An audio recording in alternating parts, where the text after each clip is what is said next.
Olá, seja muito bem-vindo, muito bem-vinda aqui a nosso encontro, nossa aula, onde a gente vai tratar da medida provisória número 1047 de 2021. Bom, você que já acompanhou algum conteúdo, nós tratamos em 2020, né, por conta da pandemia, nós tivemos uma legislação, a lei número 13.979, entre outras legislações temporárias, que trouxeram alguns meios, né, de efetuar contratações de objetos conectados ao enfrentamento da pandemia, da doença Covid-19.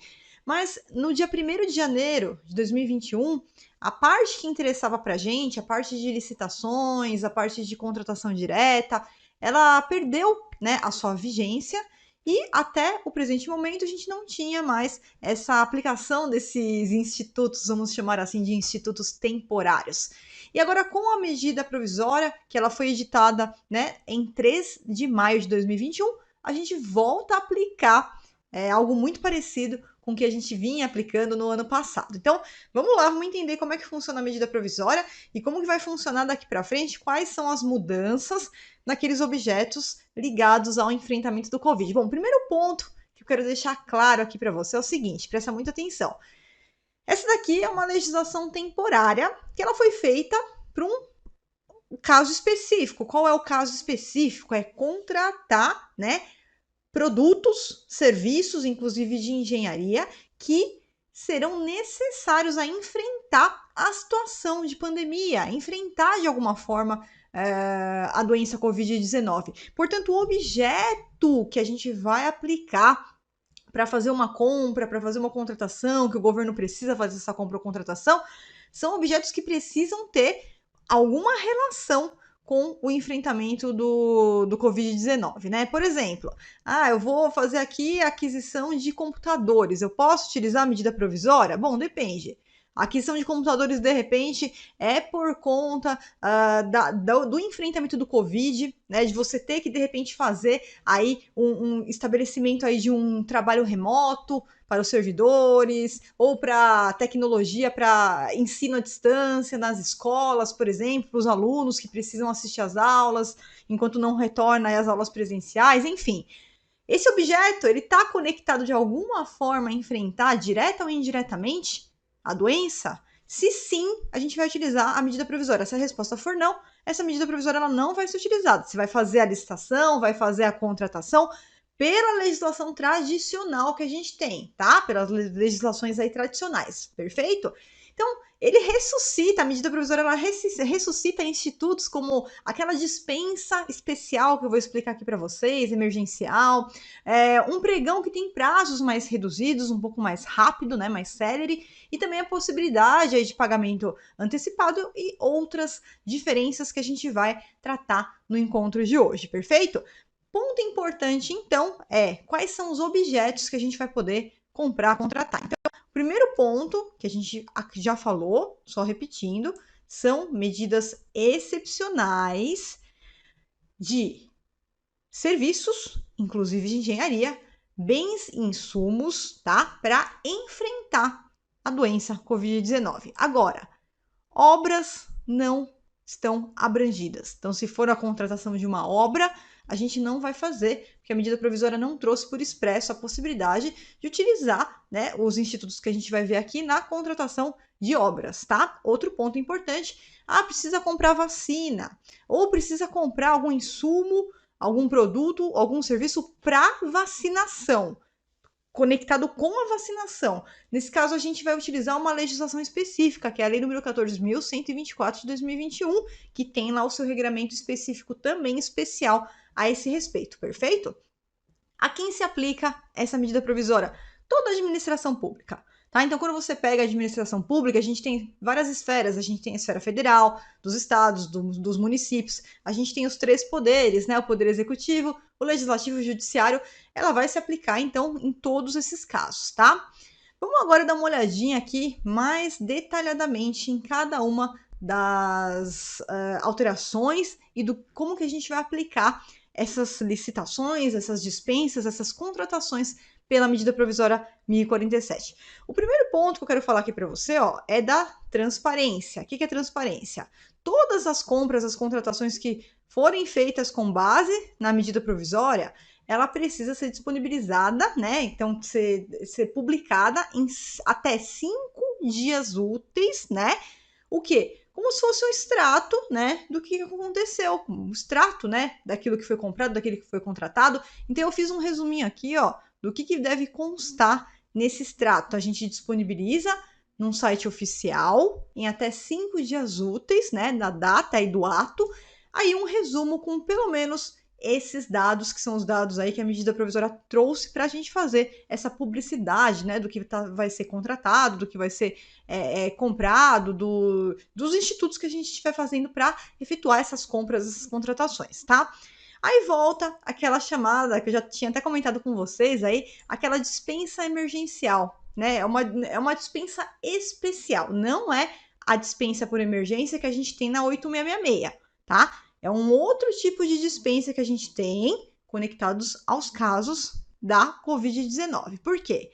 Aqui o legislador, né, ele trouxe uma presunção, né, como se estivesse comprovados. Por quê? Porque a gente tem que agir rapidamente, né? A gente precisa ali, de repente, de insumos, de produtos que depende muitas vezes da vida da pessoa, né? Que está esperando ali no hospital, nos casos diretamente relacionados.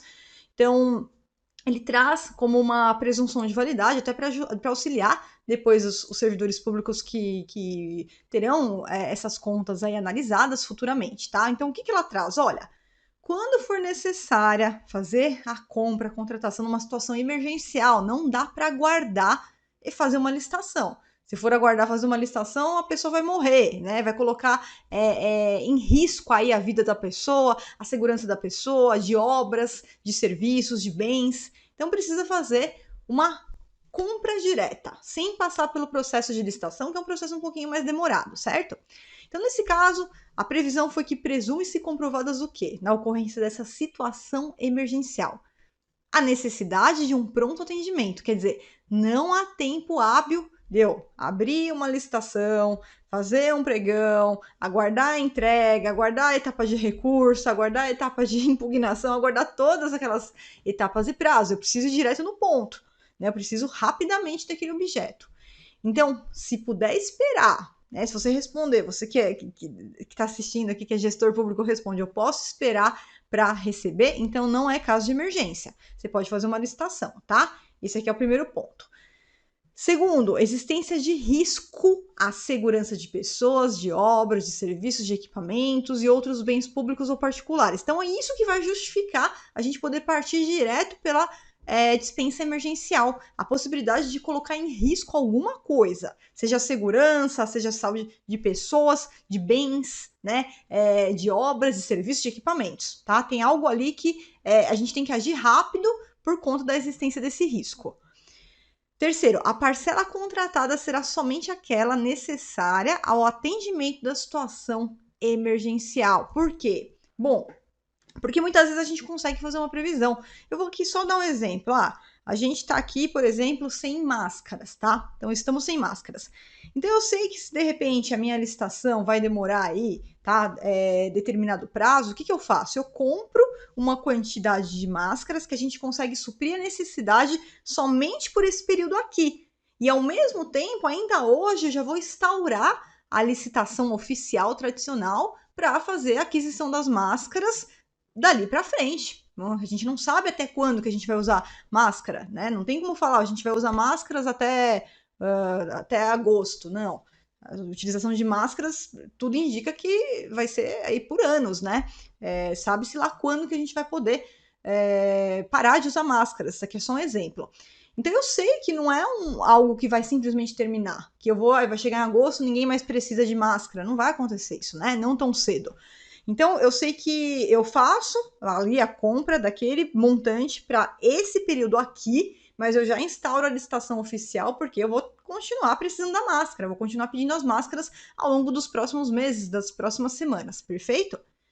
Agora, um ponto muito importante que eu quero deixar claro, principalmente para quem é gestor público, né? Apesar dessa presunção de comprovação, princípio da motivação, né? A gente não pode deixar para lá e não motivar. Então, tem que ficar motivado a ponto de ficar caracterizado que realmente trata-se de um caso emergencial. Até coloquei aqui, ó, justificar motivadamente o quê? Primeiro, a situação de emergência, uma situação emergencial não dá para esperar, porque se der para esperar, eu vou fazer uma licitação. Quer ver um exemplo? Você vai lá, o gestor vai lá e faz a compra direta, faz a dispensa, não faz a licitação. Aí o sujeito vai demorar 4 meses para entregar. Né? Eu fiz a compra direta, mas o prazo de entrega tá vindo do exterior, então aqui o fornecedor vai demorar 4 meses para me entregar. Então daria para fazer a licitação, né? Então isso que tem que ser medido também, né? Sempre com bom senso. O que dá para esperar não é situação emergencial, tá? Então tem que justificar motivadamente, tecnicamente, o quê? Primeiro, que é um insumo, um serviço que está conectado, direto ou indiretamente, a enfrentar essa situação do Covid, mas que se trata de uma situação emergencial. Então, mesmo que tenha essa presunção de estar comprovadas isso que eu coloquei aqui, quer dizer, tem que ter isso, tá? Mas não deixe de motivar. Então, nos autos do processo, precisa ter essa motivação, porque depois, no futuro, quando isso for selecionado pelos órgãos de controle para fazer análise, isso aqui precisa estar motivado pela segurança que o servidor público e o gestor público tem. Motivação é algo que a gente não abre mão. É um princípio e é segurança dos agentes que trabalham aí na parte de licitações e também que possibilita aí ao fornecedor, ao analista de licitação, poder solicitar vista aos autos desse processo, analisar, ver se está tudo certo, porque todo mundo pode fiscalizar a aplicação dos recursos públicos, tá bom? Qual que é a diferença dessa emergência para a emergência lá da 8666? Então se não for objeto conectado ao Covid, eu não posso fazer emergência? É uma situação emergencial? Sim. Caiu aqui o teto da repartição pública. Deu um raio aí, caiu o teto. Né? Ou deu um raio, queimou toda a fiação, precisa trocar toda a fiação, senão a gente não tem como restabelecer aqui a luz. Bom, enfim, não é ligado diretamente ao Covid-19, a gente vai fazer a emergência da Lei 8666. Artigo 24, inciso 4, normalmente segue, toca o baile, tá? Para os objetos aí que não são conectados, a gente continua utilizando a emergência lá da Lei 8666. Perfeito? E aí também, mais um instituto que a gente traz aí da morte, né? Ressuscitou, é a possibilidade de fazer um sistema de registro de preços decorrente de uma dispensa de licitação. Como assim, Flávia? Ao invés de fazer uma licitação por registro de preços, que nem a gente faz normalmente, que a gente faz ou por pregão ou por concorrência, a medida ela trouxe novamente a possibilidade de faz uma dispensa emergencial. Fez a dispensa emergencial, desse procedimento nasce uma ata de registro de preços. Então, trouxe essa possibilidade quando for, tá? Comprovado que aquele objeto ele vai ser utilizado por mais de um órgão ou mais de uma entidade. Quer dizer, eu tenho uma pluralidade de órgãos querendo comprar, querendo contratar aquele mesmíssimo objeto. Então, isso já é uma justificativa que vai constar nos autos do processo, e aí a gente vai poder transformar essa dispensa numa ata e utilizar o sistema de registro de preços, tá? Nesse caso aqui, como é que vai funcionar? O ente que não tem regulamento, porque a gente sabe que o sistema de registro de preços, ele é muito... A gente tem muitos poucos artigos na Lei 8666 sobre ele. Então, só com a Lei 8666, que ele pode ser aplicado, mas não tem nada lá, não tem nada sobre detalhamento, nada. Então, o que transformou o registro de preços numa verdadeira sistemática foi o decreto federal, que hoje, né, a gente tem o decreto 7892, mas foram os decretos federais ao longo aí dos anos que transformaram o registro de preços numa sistemática. E nesse ponto, então, ao invés de fazer uma licitação, fechar o contrato, receber e acabar aí, não, a gente faz uma ata de registro de preços e durante o prazo de validade dessa ata, o órgão sempre que precisar daquele objeto, ele vai lá, emite uma nota de empenho, uma ordem de compra, um instrumento similar e o fornecedor que está registrado entrega aquele produto, entrega aquele serviço. Então isso dá a possibilidade dos fornecedores que participam de um registro de preços, eles multiplicarem muito, né, a possibilidade de vender para o governo, porque é um único trabalho, uma única participação, eles vão poder fechar vários contratos, né?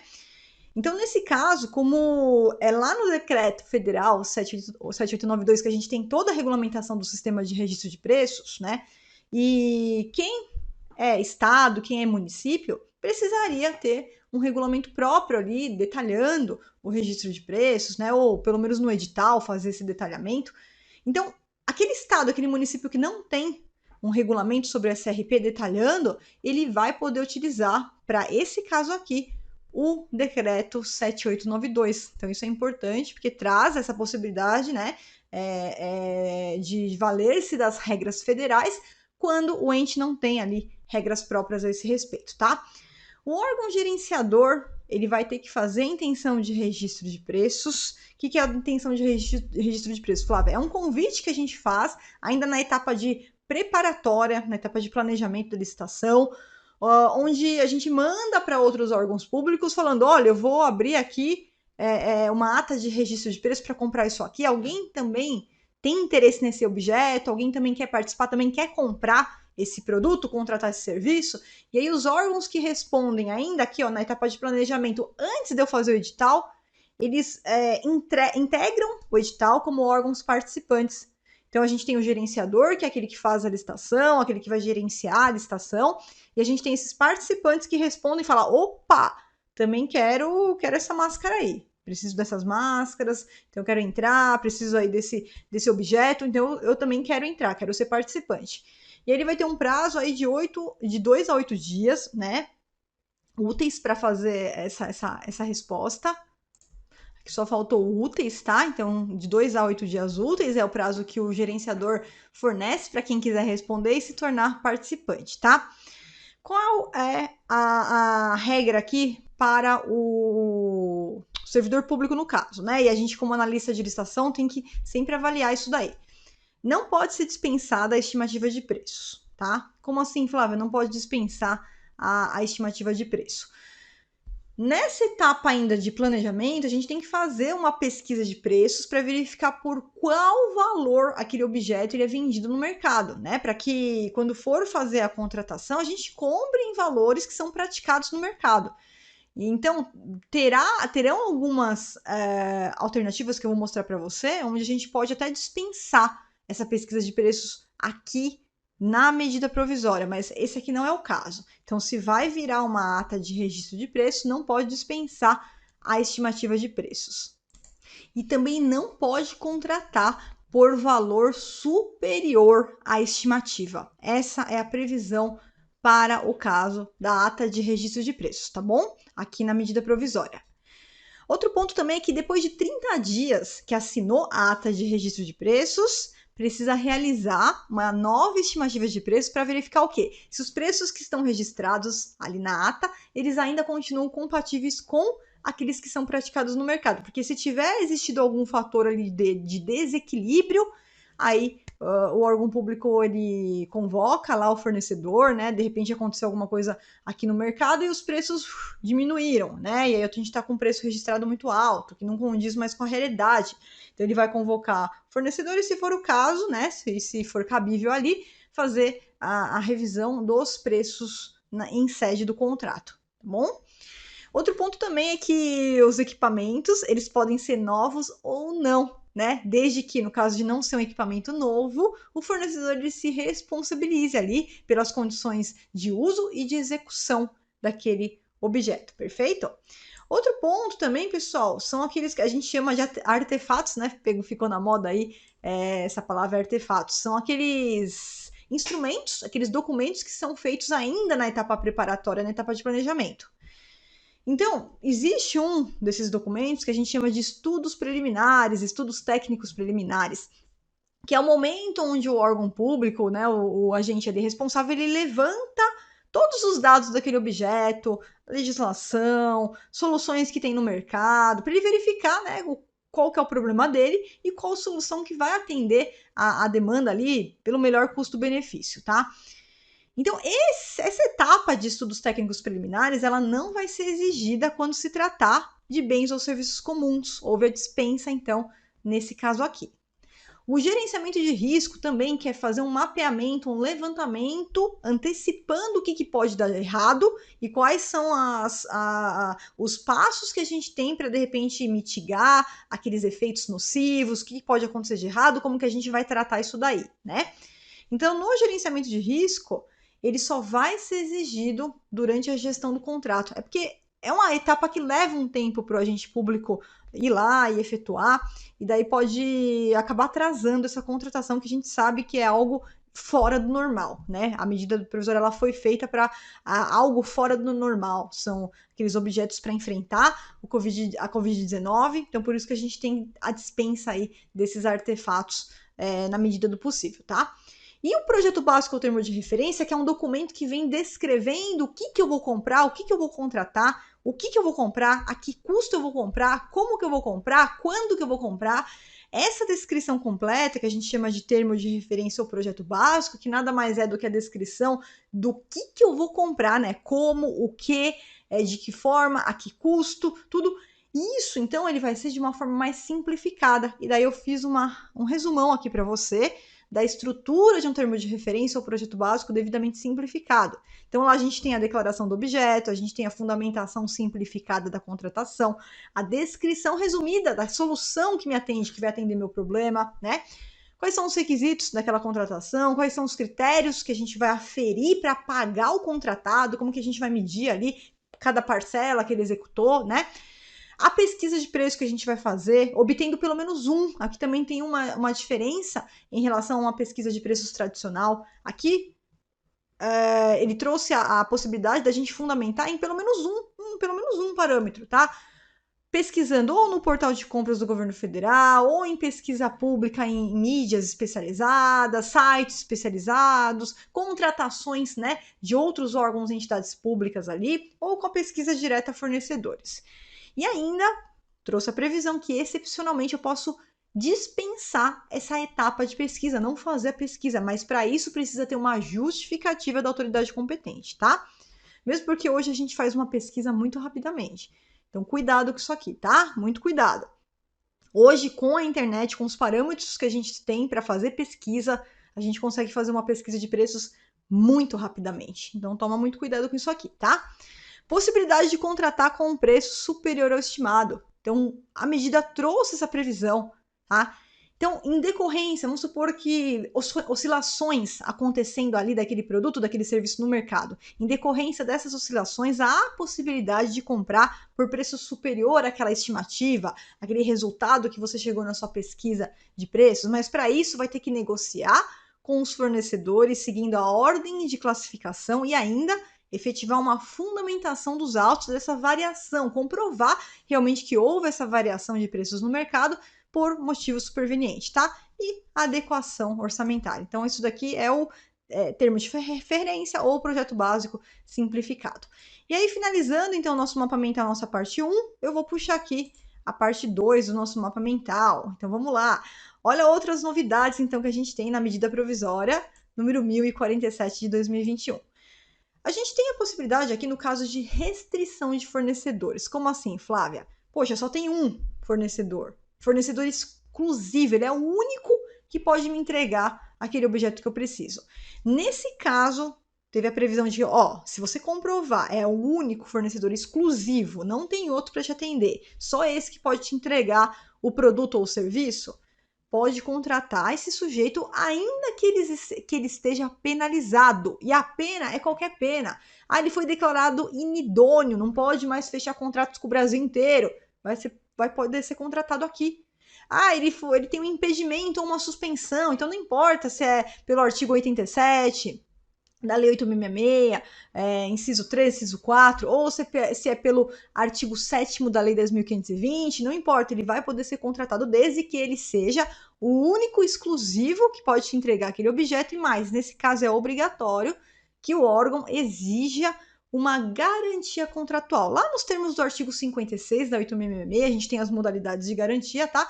E aí tem um limite que vai ser o valor até 10% do valor daquele contrato para exigir aqui a garantia. Um outro ponto também é a restrição de fornecedores com justificativa da autoridade competente, aí do seu órgão, e excepcionalmente pode dispensar o cumprimento de um ou mais requisitos de habilitação. Então, poxa, eu preciso desse produto, desse serviço, e eu estou com uma restrição aqui de fornecedores, está difícil encontrar um fornecedor para me entregar isso aqui. Tá, encontrei. Poxa, só que eu fui pegar esse fornecedor, ele não tem determinado documento de habilitação que eu preciso, ele não tem esse documento. Então, nesse caso aqui, a medida trouxe a previsão que a gente já conhecia no ano passado, que pode ser dispensado um ou mais requisitos de habilitação, tá? Desde que tenha aí uma justificativa da autoridade competente e que seja uma medida excepcional para casos de restrição mesmo de fornecedores. Só que nesse caso, ela proibiu que esse documento que vai ser dispensado, ele seja lá a regularidade trabalhista, que é a nossa certidão negativa de débitos trabalhistas, esse aqui não pode dispensar. Não pode dispensar também aquela declaração que a gente tem que não emprega menor, e também não pode dispensar o documento que tiver aí, em relação à regularidade com a Seguridade Social, tá? Então, 3 exceções aqui nos documentos. Ele trouxe a vida, novamente ele ressuscitou o que a gente já tem a praxe e a doutrina já estava intitulando como pregão express, né? Ou pregão com prazos reduzidos, mais simples para entender. Você faz um pregão ou eletrônico ou presencial, onde os prazos eles são reduzidos pela metade. Então, por exemplo, você tem lá o prazo de 8 dias úteis para fazer o prazo de publicidade, né? Então, 8 dias úteis contados da publicação ali do aviso do edital até a realização, a data aqui para realizar o pregão, a gente tem aqui 8 dias úteis, vai diminuir para 4, vai para 4 dias úteis. E todos os prazos que não virem com prazo cheio, por exemplo, tem lá o prazo de 3 dias úteis. Se você dividir no meio, vai dar 1,5. E aí, então, a medida trouxe o seguinte: então, quando acontecer isso, arredonda para baixo. Então, quando for 3 dias úteis, vai para 1 dia útil, tá?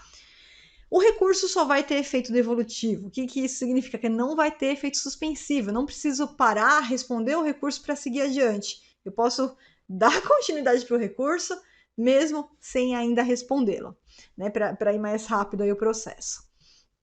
Trouxe também a possibilidade, porque dependendo do valor, a gente tem lá na Lei 8.666, acima desse valor aqui, ó, a necessidade de realizar uma audiência pública. Então, aqui não. Aqui a audiência pública ela fica ali dispensada, não precisa aplicar, tá?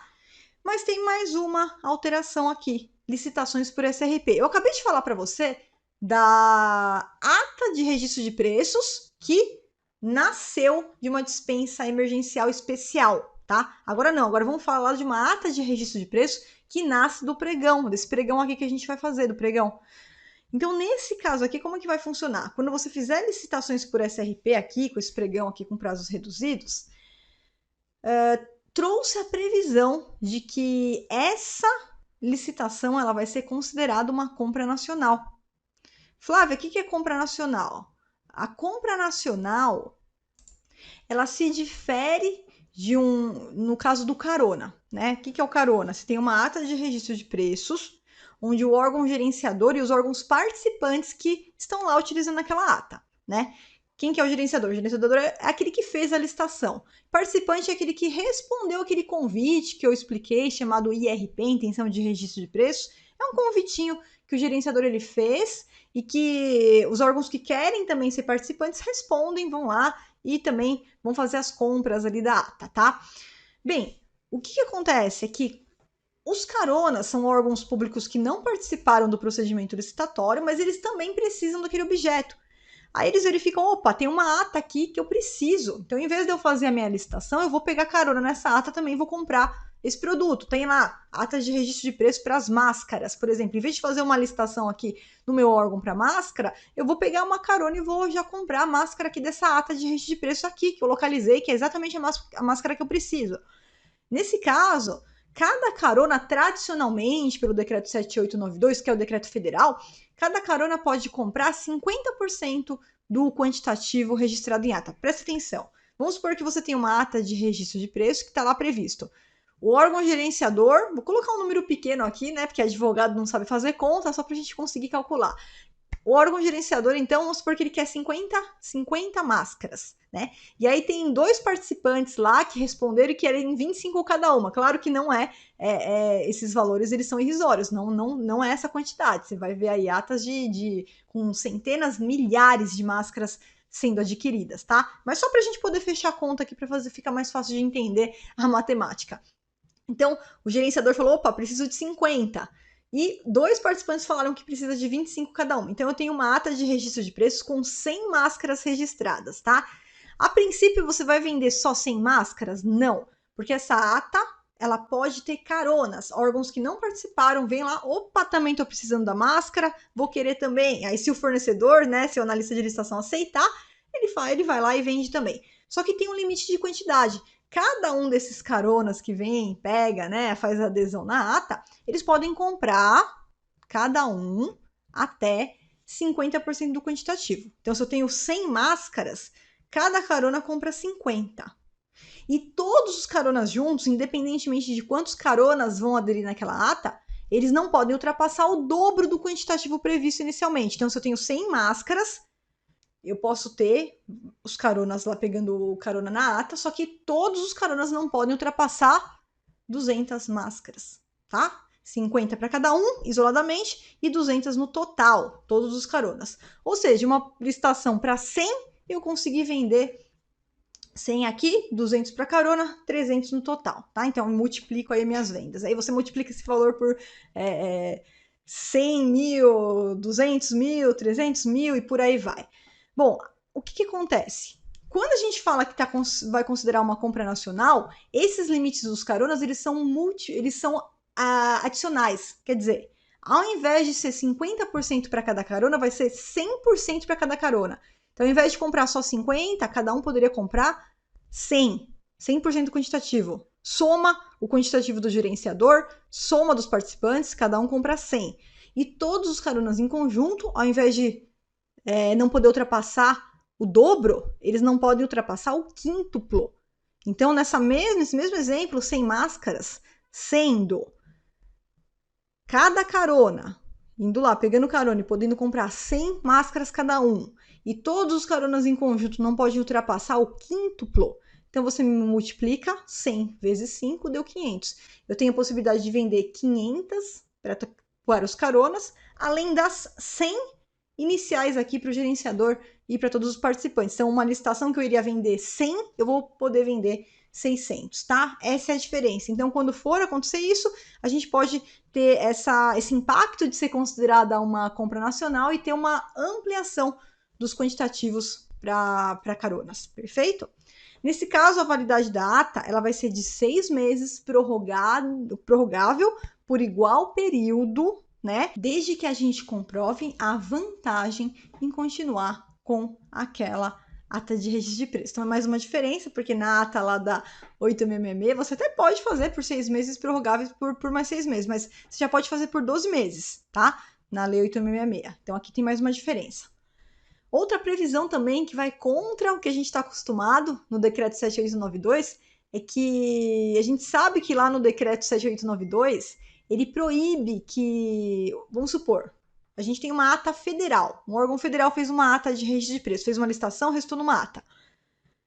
Na esfera federal, eles permitem que todo mundo pegue carona nessa ata. Então, quem é municipal pode pegar carona, quem é estadual pode pegar carona, Distrito Federal pode pegar carona, mas o contrário não.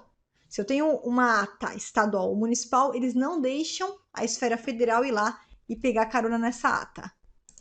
Então, no Decreto 7892, que não é o caso aqui, a gente não pode deixar um órgão federal pegar carona numa ata estadual ou municipal, tá? Mas aqui pode.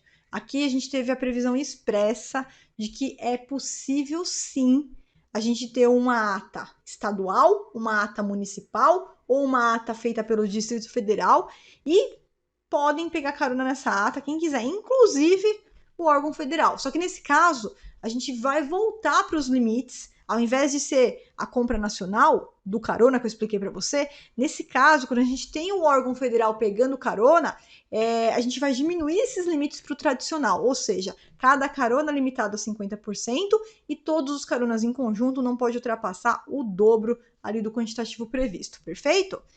Visto isso, então, vamos aqui já para o finalzinho, tá? Um dos últimos pontos. Eu queria só deixar claro aqui a possibilidade também da questão do suprimento de fundos, que a gente sabe que quando não dá tempo nem mesmo de fazer ali uma contratação direta, uma contratação emergencial, nem isso não dá tempo. Então, teve a possibilidade de utilizar lá os suprimentos de fundo, tem os limites lá no artigo 11 da medida provisória, tá?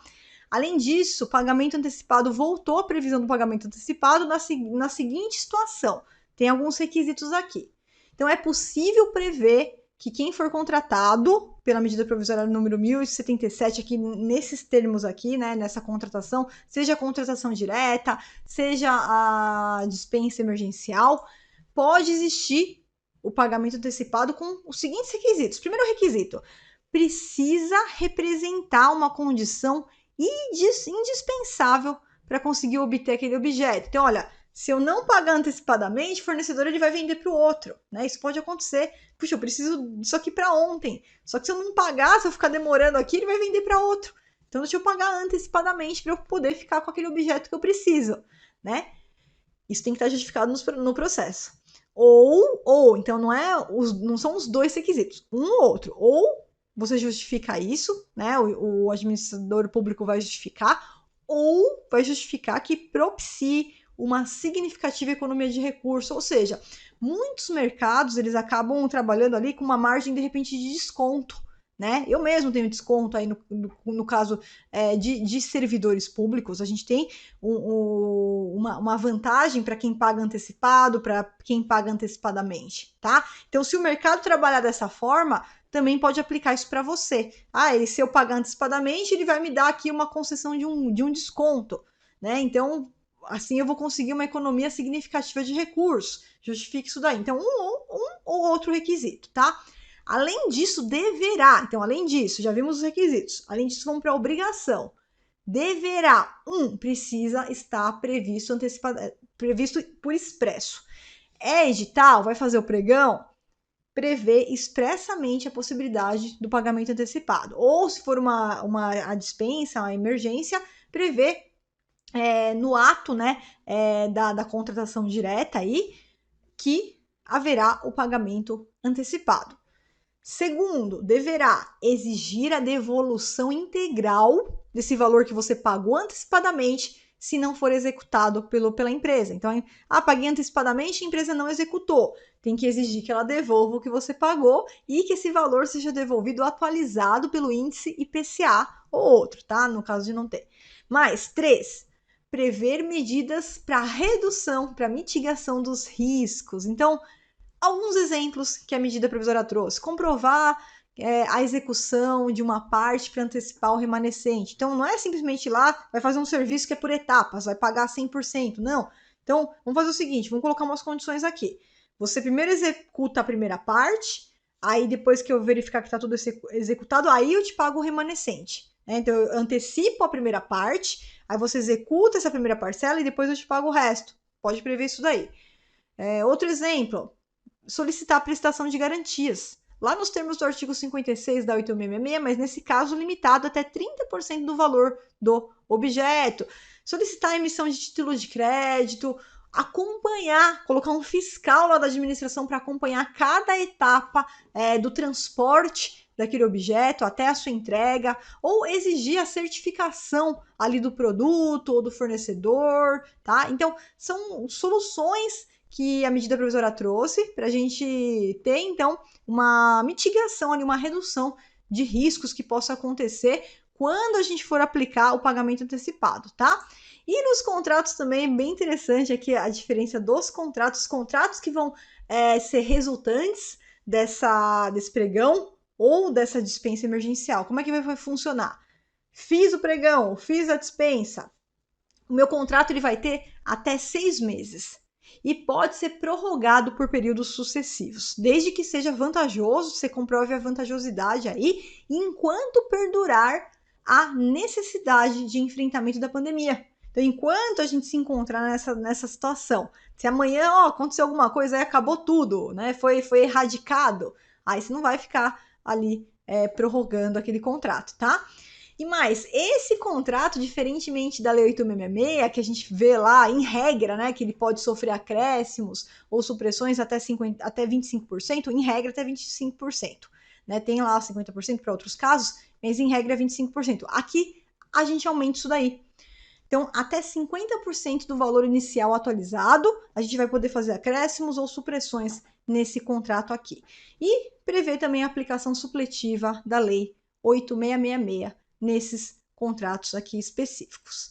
Tá bom, pessoal? Olha só, espero que você tenha gostado dessa atualização rapidinha, só um banho aí de medida provisória número 1047, já ressuscitando as regras que a gente já tinha no ano anterior, em 2020, mas que agora a gente retorna aí com essa medida provisória para essas situações aí, enquanto a gente estiver passando por essa situação aí do enfrentamento do Covid-19. Então, espero que você tenha gostado.